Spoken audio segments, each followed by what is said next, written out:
Okay, ini pump saya beli hari tu 12 volt punya.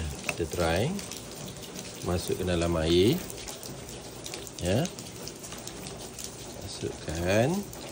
Tu saya guna power bank 70 mile ni.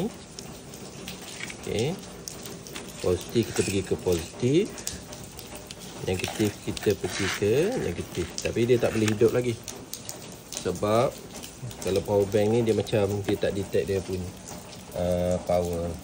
Kita tekan boost. Okey, baru dia hidup. Okey, ni air dia. Agak laju. Okey. Untuk camping saya rasa dah cukup bagus. Untuk letak dalam sungai untuk kita basuh pinggan, basuh tangan kat atas. Agak laju turun dalam baldi tu air. Ya. Okey, ni kelajuan air. Okey.